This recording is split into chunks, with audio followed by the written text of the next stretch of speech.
Hello, Gemini, and hello, Dan Crosswatcher. You're always welcome here in Happy Angel Reading. So, ngayong reading po is about sa inyong pag-ibig at sa inyong pinansyal, no? Ito po yung kukunin natin ang suma total na energy ninyo sa mga nakaraang buwan, no? So, magki-cleanse lang po tayo at sisimulan na rin po natin, no?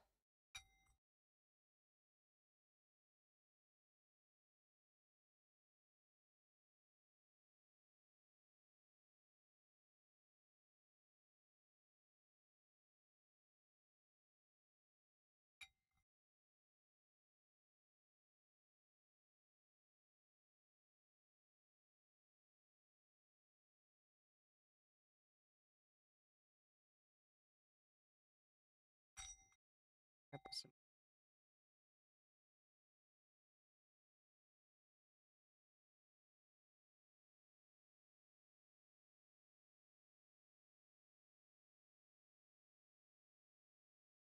ayan. Pasensya na po at medyo so, maligayang pagdating sa Disyembre na pagbasa mo 'no, Gemini. So, ngayong kakaiba titingnan natin ang suma total, parang i-o-audit natin 'no, ipa-plus-plus natin kung anong pinaka-suma total ng iyong mga energy 'no.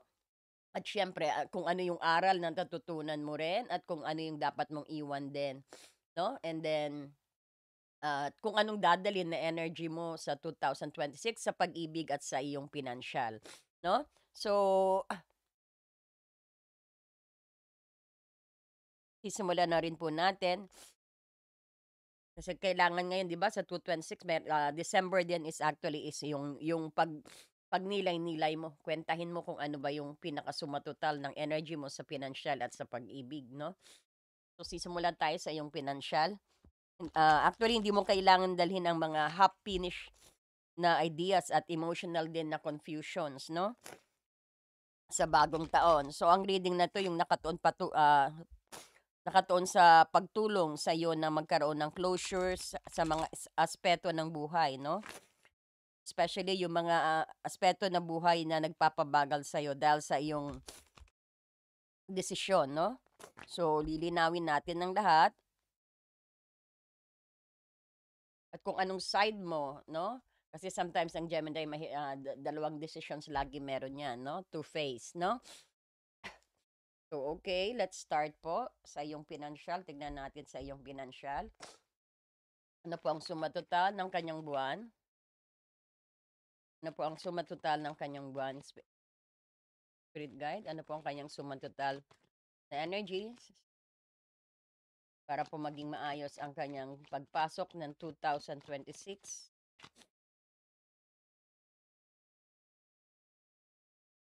Ayan na, kita. Wow! Ayan, Page of Wands in reverse. Ano ang iyong aral na natutunan sa pinansyal? The Star. At ano naman po ang dapat niyang iwan? Ano po ang dapat niyang iwan, Spirit Guide? Page of Swords. Ano po ang last na payo sa kanya? Ang last na payo para sa kanya? Three of Wands. Parang yan yung patience, no? Three of Wands, yung nag-aantay. At ang siyempre, ang dadali mong energy sa 2026 sa kanyang pinansyal. Anong energy po sa kanyang kaperahan, sa kanyang pinansyal? Tingnan natin. Nadadalhin sa 2026.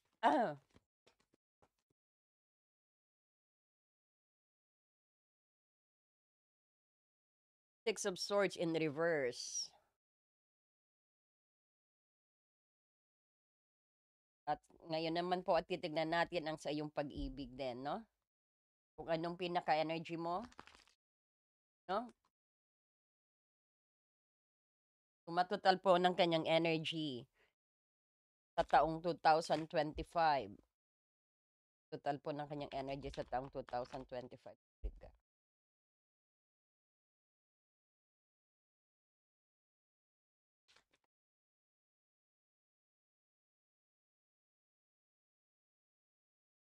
Matotal ng kanyang energy sa 2025.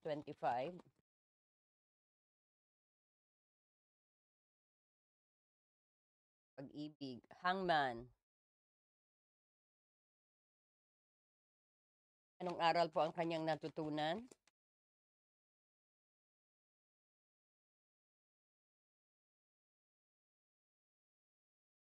Dai. Ayan, Ace of Cups, naka-reverse, no? Bakit naka-reverse? Bakit naging maganda yan sa aral na natutunan mo na?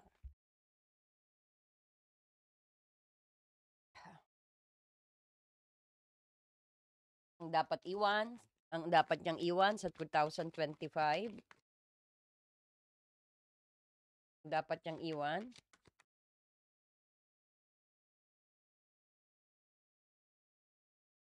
Bakit the world, no? Malalaman mo. Malalaman natin yan, no? Very amazing ang ating tarot.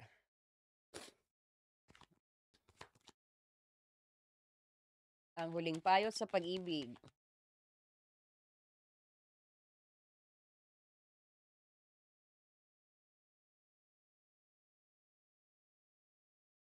The Tower. Dalawa actually ang tumambad na. So, kukunin din natin itong ang dadalhin niya ang emotional structure niya sa 2026, Spirit Guide. Tae, no? Kuha lang tayo ng isa nak, no? Ang emotional structure na dadali niya sa 2026. Ayan, Seven of Wands. Being defensive, no? Yung pagtatanggol mo rin yung sarili mo.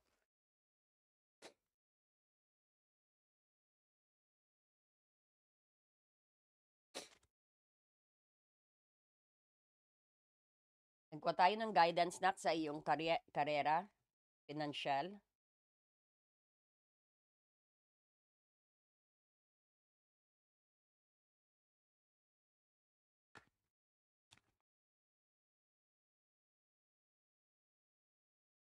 Dahil po, guidance para kay Gemini, sa kanyang karera at financial.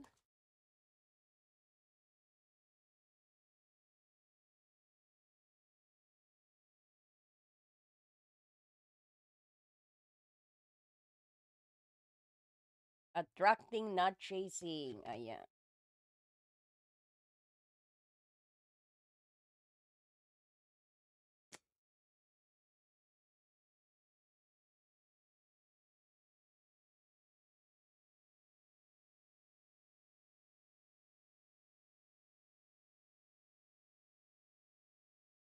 Ayan, sinisipon tayo. Ayan.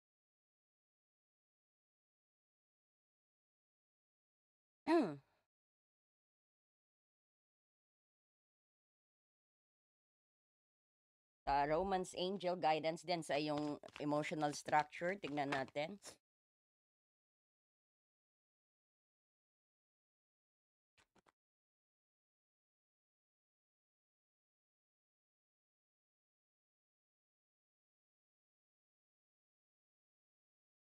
Calling your soulmate. So you're calling your soulmate, ha? Okay.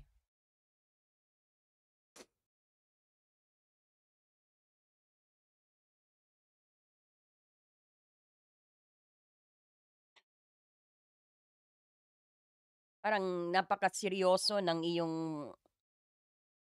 card dito, no? Very serious na nakikita natin dito. Ang pinakasumatotal mo.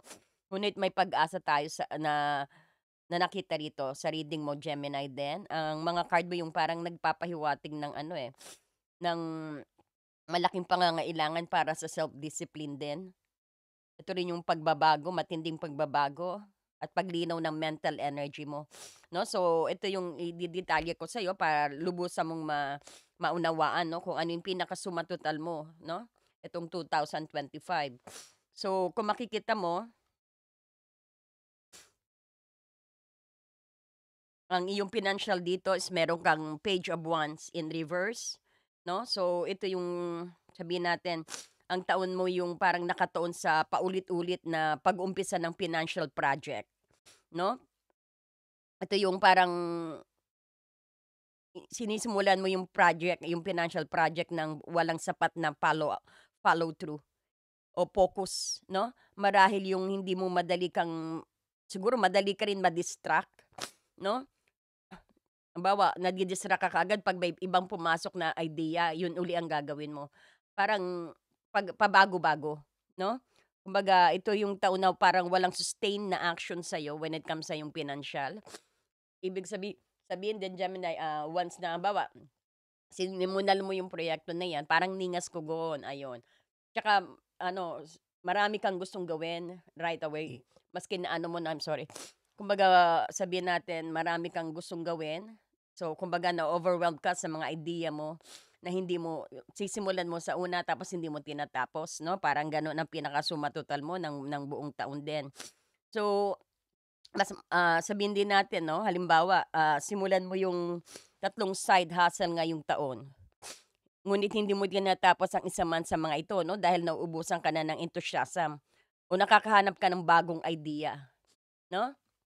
Halimbawa, nag-invest ka diyan or sabihin natin, sinimulan mo 'yang business na 'yan o bago ka pumasok sa trabaho na 'yan, 'no? Biglang may narinig ka sigurong ano 'no, or o meron kang nabasa sa dyaryo na mas malaking opportunity o mas malaking suweldo. So, magki-quit ka sa trabaho na 'yan, 'no? So, ibig sabihin hindi na-maintain yung ano, hindi mo 'pagka hindi mo pa nasusubukan actually, ang pinaghirapan mo diyan, hindi mo pa na wala ka pang kita diyan sa pinaghirapan mo, tatanong ka sa panibagong ano, desisyon, parang gano'n 'no? So, so parang para din sabihin natin, nauubusan ka kasi nga nauubusan ka na ng enthusiasm, parang na tinatamad ka na doon sa company na yun malaki sweldo, dito ang baba-baba ng sweldo, minsan gano'n iisipin mo, 'no? So, gagawin mo magku-quit ka, mag-apply ka ng panibago, parang something like that po 'no, ang ano, isa pang ano 'no, isa pang example, halimbawa madali kang nai-influence sa mga latest na sabihin natin sa mga financial trends, ayan yung mga crypto, stock ba 'yan, 'no? At siyempre nag-iinvest ka ng parang very impulsive bago bago ka magbasa ng siyempre bago ka magbasa ng mga fundamental analysis mo diyan, 'no? Kumbaga ayan na, tatakbo ka na do'n sa isang idea na 'yan o 'no, hindi mo binibigyan ng chance ang potensyal. Na imbes na sana nakaipon ka na, na kumita ka kahit maliit 'no? Kasi yang maliit na 'yan 'pag pinagsama mo malaki na 'yan 'no? Ipunin mo 'yan ng 12 months 'no? Makikita mo sana ang resulta right away. Para nakikita mo rito pabago-bago din ang iyong mga aksyon 'no? Ayan. So, dali lang po at ako'y sipon ng ating tissue. Huh. Ayan. So kung makikita mo naman, ito yung aral na iyong natutunan sa 2025, ang sumatotal na aral na iyong talagang na ano rin is ang, parang ang isang the star mo. Ito yung araw na parang panatilihin din ng hope at optimism kahit ano pa man ang financial setback. So dapat mong dalhin ang faith at visions para sa long-term abundance, 'no? Ito yung parang sinasabi counterbalance sa yung scattered energy dito sa Page of Wands, 'no? Ah, pero natuto ka, 'no? Ito rin yung sabihin natin natuto ka, may healing, madali ka kaagad. Halimbawa, nagkaroon ka nadismaya ka rito, 'no? Kumbaga nahi ka agad din, parang madali ka maka-move on. Siguro nasanay ka na palaging gano'n, 'no? But you're having some kasi, you are full of hope, 'no, sa mga decision mo na sige magbago, ah, magbago ka uli ng trabaho, magbago ka uli ng idea, 'no? Agad-agaran you could heal it right away. Pero, hindi naggo-grow, ibig sabihin wala kang nakitang nasimulan na matatag, 'no? So, pero ang maganda nun dun natuto ka ng acceptance, hope, at healing, 'no? So kumbaga hindi gaano na masakit ang loob mo 'pag, parang, "Okay, I'll try again another." Ano, parang gano'n, 'no? Sandali lang po at ano, ako'y kukuha ng tissue.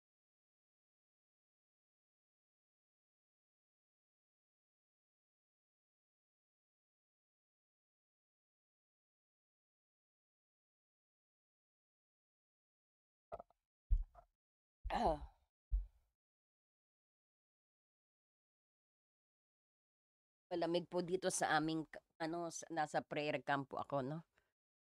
Kaya ganito ang setup natin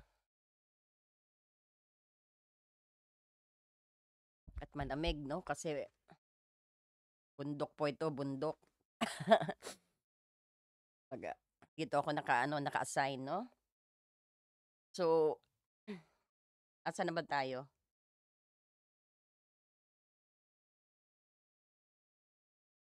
Kung saan na ba tayo? Dito sa ano, 'no, sa the start tayo. So, halimbawa din ito, magbigay tayo ng halimbawa, natutunan mo yung financial loss. Parang 'yan yung alam mo na hindi hindi permanent, at pagiging optimistic din at positive yung mahalaga rin para ma-attract ang wealth, 'yan ang natutunan mo. So, halimbawa yung sitwasyon na dapat mong dalhin ang kakayahang mag-set ng long-term financial vision din na inspirasyon sa halip na term gain. Kasi 'yan ang talagang hinahanap mo, eh, 'no, yung talagang long-term gain. Pero you're full of idea na lahat gusto mong gawin, tapos 'pag nasimulan mo, i-stop mo. 'No? So 'yan, pero maganda ring aral 'yan, 'no? At least you're never give up. Andiya diyan yung kasi humahanap ka lang naman ng ano, eh, humahanap ka lang naman ng kung bakit 'yan ang energy mo, 'no, suma total ito sa page of wands. Humahanap ka lang na naman ng talagang ano ang ano talaga yung saan ka yung parang mapagkakakitaan mo na ang long term na parang kita sa'yo, 'no? Ay ayan, and then kung makikita mo rito,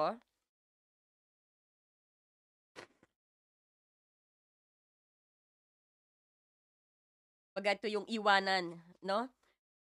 Sa financial habit na gawin mo, iwanan din daw ang Page of Swords in reverse. So, yung mga ito yung bakit page kasi parang ano ano parang bubut pa, or sabihin natin kasisimula pa lang. No, ito yung sabihin natin kailangan mong iwan ang habit na 'to kasi mag-spread ng financial gossip din ito, 'no? Ito yung maging clumsy sa contract din, at sabihin natin ito rin yung magsasalita ng hindi nag-iisip tungkol sa financial mo, sa pera, 'no? Ibig sabihin palayain din ang gawin ng pagiging all talk at walang aksyon, 'no?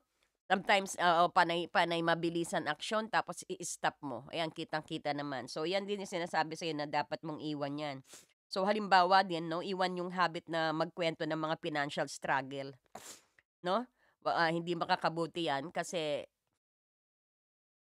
kumbaga ito yung nagdudulot din ng negative energy, 'no, o bad advice din sa'yo, 'no? Sa halimbawa din, iwasan mo rin yung pagpirma ng mga financial contract agreement nang hindi binabasa ang buong ano, 'no, fine print. So, maging diligent ka dito, ibig sabihin, 'no?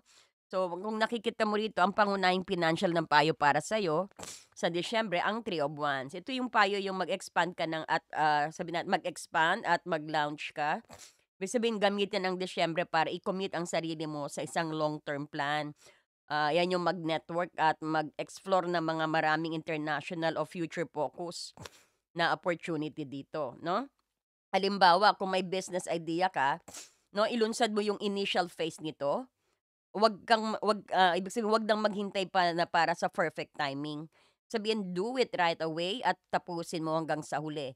Ibig sabihin din, eto rin yung sabihin natin, isa pang halimbawa yung gamitin ang Disyembre para din maghanap ng partners o kliyente 'no, sa ibig sabihin internationally, or sabihin natin sa labas ng iyong kasalukuyang network, 'no? Ayan ang payo sa'yo, at ang siyempre ang dadalhin mo sa 2026. So ito yung nandiyan, 'no?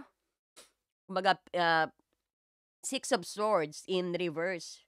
Ito yung dadalhin mo ang energy ng pag-alis at transitions mula sa isang, sabihin natin, turbulent at financial period patungo sa calm at stable na tubig. 'No? Kung makikita, ito yung slow but sure na pag-alis mo mula sa financial difficulties din, 'no?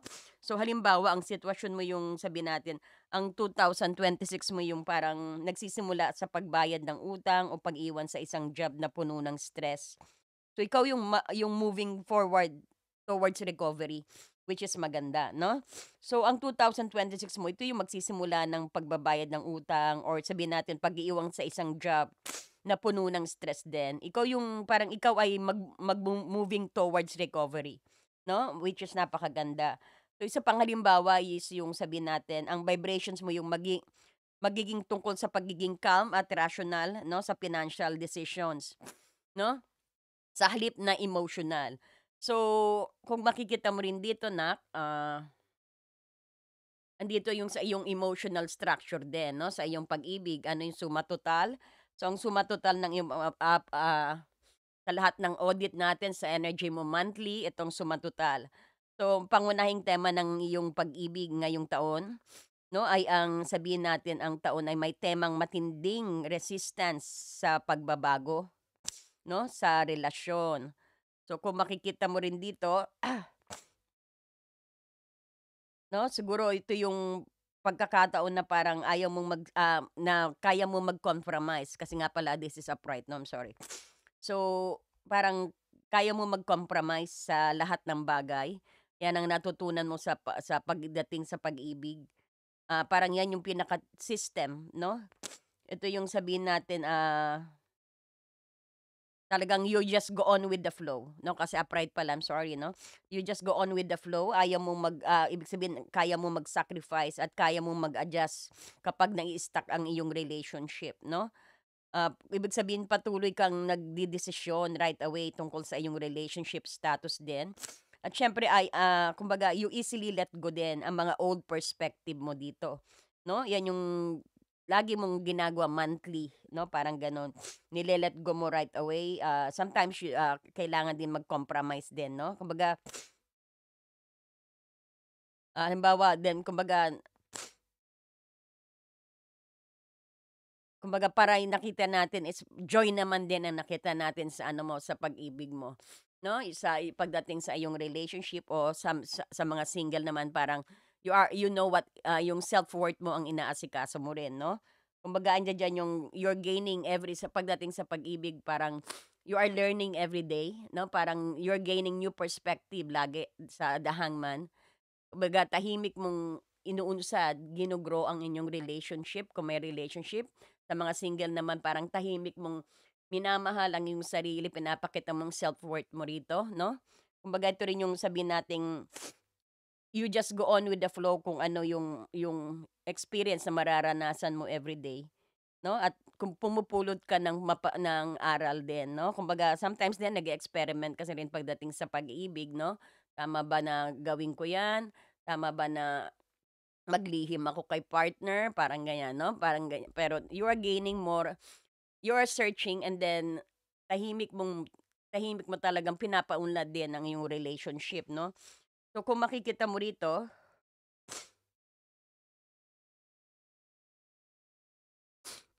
kung makikita mo rito ang aral na natutunan mo rito ay ang Ace of Cups in reverse. 'No, ito yung ang aral na hindi lahat ng relationship ay mayroong emotional fulfillment. O sabihin natin, 'wag mag-expect ng emotional stability mula sa mga taong hindi emotionally available sa'yo. So, kailangan mo maging self-reliant sa emotional happiness mo, 'no, which, kasi nga 'yan ang tema mo, 'yan yung natutunan mo, 'no. Kung nakita mo rito, there's a lot of growth. So, alam mo yung kumbaga alam mo na yung pasikot-sikot o mga when it comes sa pag-ibig din. Parang matured ka rin sa pag-ibig kasi everyday parang you're taking that as your teacher, yung mga experience mo, 'no? So, marami kang natutunan na hindi lahat is yung fulfilled when it comes sa relationship or perfect sa isang relationship, 'no? Kailangan mo rin maging self-reliant, self-reliant, 'no? Yung kumbaga sarili mo rin. Para maging masaya din is talagang dapat din kumilos 'yan, yung yung parang teamwork 'no, 'yan yung aral na natutunan mo sa Ace of Cups. 'No, halimbawa natutunan mo rin i-manage ang mga emotional boundaries at hindi lang umaasa sa partner mo para sa happiness mo 'no. Isa pang halimbawa yung dapat mong dalhin ang aral na huwag magsimula ng relasyon kung hindi pa stable ang iyong emotions 'no. Halimbawa, naranasan mo na rin sa isang buwan, siguro meron ka ring buwan na naranasan na na masakit pa sa yung last ano mo, yung last relationship mo. So, inaantay mong mag-heal 'yan, 'no? 'Yan, because of the hangman, inaantay mong heal and then you're gaining new perspectives bago ka pumasok sa isang relasyon, 'no? 'Yan yung magandang aral na natutunan mo, 'no? Hindi lahat yung, sa'yo hindi ubra yung 'pag nasaktan, ah 'Pag nasaktan ka, ibig sabihin palitan ng panibagong pag-ibig kaagad, parang hindi kasi may mga ganyan tao po 'no? Pero sa'yo hindi obra 'yan, talagang ipapahupaan mo muna para maging fair din 'no? Papahupain mo muna ang sakit and then saka ka uli papasok sa isang relasyon, which is magandang natutunan mo pa sa iyong pag-ibig 'no? Ah, Kumbaga hindi ka muna papasok sa isa ding relasyon o hindi ka rin magpapaligaw o hindi ka muna manliligaw habang fresh pa yung kumbaga kung andiya-diyan pa yung past na sakit 'no? So some of you talagang natuto, learn from your mistake, ginawang teacher ang iyong experience 'no? Oh, magandang iyong ang iyong emotional structure. Ngayon, bakit pinapaiwan sa'yo ang the world 'no? Ito yung nasa posisyon ng ano, base sa iyong emotional burden na gawin na dapat na iwan ay ang the world 'no? So, kailangan mong iwan ang pakiramdam na parang unfulfilled 'no? Or sabihin natin unfulfilled na hindi natapos, unfulfilled completions 'no? Ito yung nagdudulot ng sudden or sabihin natin ng mabilisan at very painful breakthrough o shock, parang gano'n 'no? Because meron ka ring ano rito 'no, meron ka ring tower dito kasi na pinapayo sa'yo, eh, 'no? Pero kung makikita mo rito ang world dito yung kailangan mong sabihin natin magresulta parang sometimes na nagreresulta ng boredom din.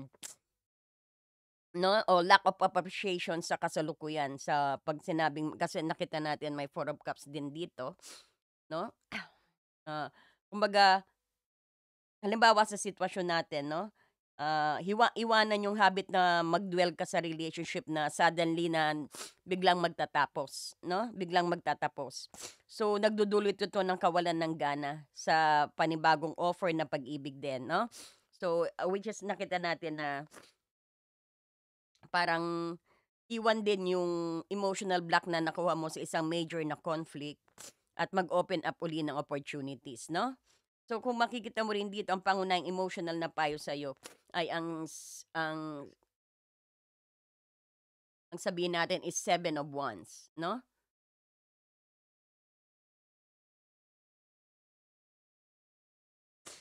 Parang ang pinakapayo dito yung pagtatanggol ng iyong boundaries sa personal space na maging assertive ka at huwag kang magpadala sa pressure mula sa mga kaibigan din, 'no?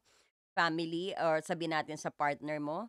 So, halimbawa na sitwasyon, kung may relative na nagki-criticize sa relationship status mo 'no, so maglalagay ka ng firm boundary. Ibig sabihin huwag kang matakot na ipagtanggol ang mga choices mo. So, huwag ka ring mag-overcommit sa isang social event para lang sa i-please ang iba 'no. Kumbaga prioritize yung sarili, 'yan ang pinakasabi 'no. Kung makikita mo ang emotional na energy na dadalhin mo sa bagong taon din is itong ano 'no, Seven of Wands na parang bitbitin mo na talagang you will protect everything din 'no. Parang poprotektahan mo ang lahat ng sinimulan mo, when it comes sa relationship talagang ipagtatanggol mo rin 'no. I could feel here na parang yung energy mo na meron din mental clarity din at breakthrough sa'yo na nakikita natin sa bagong taon na magdadala rin ng linaw sa iyong relationship 'no. Makikita din natin ang matapang na desisyon mo at walang emotional confusions 'no. So, kung makikita mo rin ang vibrations mo yung parang magiging focus ka at rational, parang magagawa mong putulin ang mga ties na toxic na walang regret din. At talagang pangangalagaan mo ang status quo mo rin 'no, yung sa pag-ibig talagang ipagtatanggol mo rin ang what's inside of you. Yan ang dadalhin mo rin sa 2026 na nakikita natin. Pati din yung nakita rin natin yung klaro at honesty, magiging honest, you are very honest din sa makikita mong loyalty at honest mo sa 2026 'pag nakipagrelasyon ka. Nakikita natin because, marami kang naging experience na mga halos experience mo yung parang you are respecting yung sarili mo, hinahayaan mo mag-heal muna bago ka pumasok sa isang relationship, which is napakaganda ring ano, napakaganda ring dadalhin sa iyong 2026 na energy mo 'no. Kumbaga swerte ang boyfriend mo o girlfriend mo sa 2026 'no. Ibig sabihin makikita mo loyalty, makikita mo na magwo-work hard din siya, 'no, tsaka nag-iisip siya para din mag-ano 'no, kasi ang Gemini parang mag-iisip ka din ng kung ano, kung papaano mo rin proprotektahin ang relationship 'no. So, swerte 'pag pumasok kayong mag-asawa or mag-ano sa 2026 na may karelasyon 'no, asahan mo na makikita mo rin ang loyalty sa'yo ni Gemini 'no. Ayan, so kung meron tayong angel guidance dito nak na sabihin natin ang romance angel guidance na ibinigay sa'yo, you are calling your soulmate. Your prayers, narinig daw ang iyong prayers, affirmations, and visualizations helps bring you together. Baka makilala mo na rin ang iyong sa December or sa sabihin natin sa December or January pasok ng bagong taon. Bakit ibinigay ito? Ibig sabihin parang matagal mo na sigurong makilala ang the one na narinig daw ang prayer mo, no? Ito rin sinasabi ang deep chaos at confusions din sa page of wands dito na nararamdaman mo rin, no? Sa taong ito na kumbaga humanda ka rin sa pag-akit ng iyong soulmate. Dahil iwan mo ang mental clutter dapat 'no, at ang emotional stagnations mo. At kailangang maging magnet ka sa pag-ibig. Ang sinasabi natin na protektahan mo ang iyong relationship din 'no. At kailangan mo mag-focus at healing at sa iyong clarity. So, asahan mo na may meet ka na baka ma-meet mo rin ang the one mo sa December na kaya yung sa mga party-party 'no, or parang sabihin natin na talagang you make, kumbaga, ah, talagang paparating na rin siguro ang persons na inaantay mo 'no.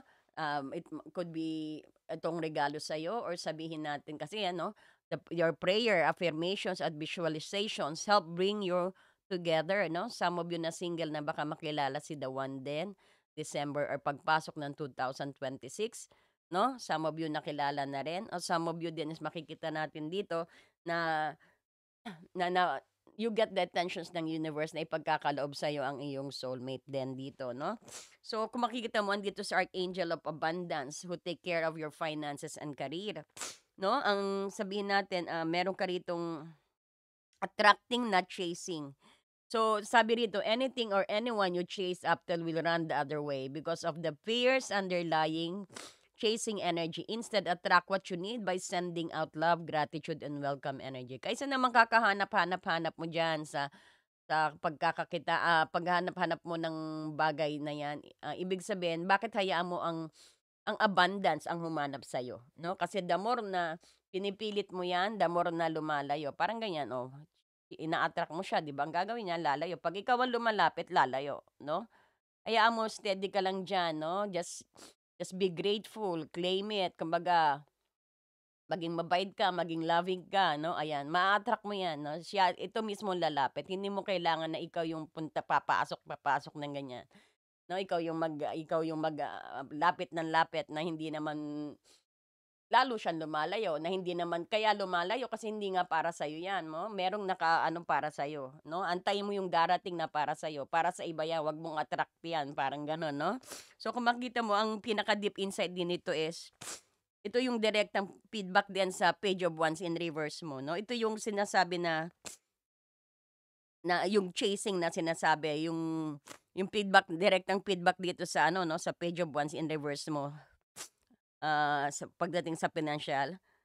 At yung sa Three of Wands attracting din 'no, kumbaga bilang Gemini madali kang maging scattered or sabihin natin chasing sa financial opportunity. So ang anghel mo actually yung nagpapaalala na kailangan mong i-set ang visions 'no, kagaya ng star card dito. At hayaan ang wealth na dumating sa'yo 'no, yan yung diyan mo attract. So hindi laging hanapin 'no, trust sa long-term plan mo na manatili kang optimistic 'no, Gemini.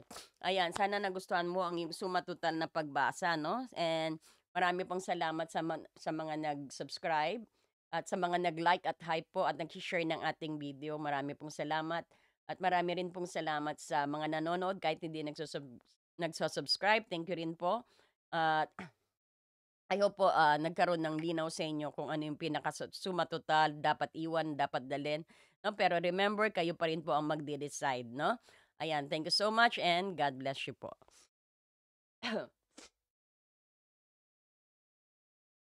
Dear friend, have you ever felt so stuck, hurt, or hopeless that you knew something had to change, but you didn't know how things would work out?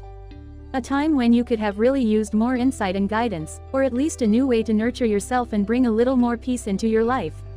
We all struggle with our own issues, self-defeating patterns, and conditioning, all of which color our views of ourselves and the world, whether we're aware of it or not. Add in the chaos of modern life, and it makes sense that you might not know what to do, where to turn, or even what's holding you back. But what if you had a tool that could help you not only relieve stress and anxiety, but also help you focus on self-care and get clear on what blocks your way to living the life you truly want and deserve? In HAR, everything will be revealed to you. In HAR, you will be inspired, enlightened and empowered. Mahal kong kaibigan, naranasan mo na bang mapagod, nasaktan, o nawalan ng pag-asa na alam mong may kailangang baguhin, ngunit hindi mo alam kung paano mangyayari ang... Dear friend, have you ever felt so stuck, hurt, or hopeless that you knew something had to change, but you didn't know how things would work out? A time when you could have really used more insight and guidance, or at least a new way to nurture yourself and bring a little more peace into your life. We all struggle with our own issues, self-defeating patterns, and conditioning, all of which color our views of ourselves and the world, whether we're aware of it or not. Add in the chaos of modern life, and it makes sense that you might not know what to do, where to turn, or even what's holding you back. But what if you had a tool that could help you not only relieve stress and anxiety, but also help you focus on self-care and get clear on what blocks your way to living the life you truly want and deserve? In HAR, everything will be revealed to you. In HAR, you will be inspired, enlightened and empowered. Mahal kong kaibigan, naranasan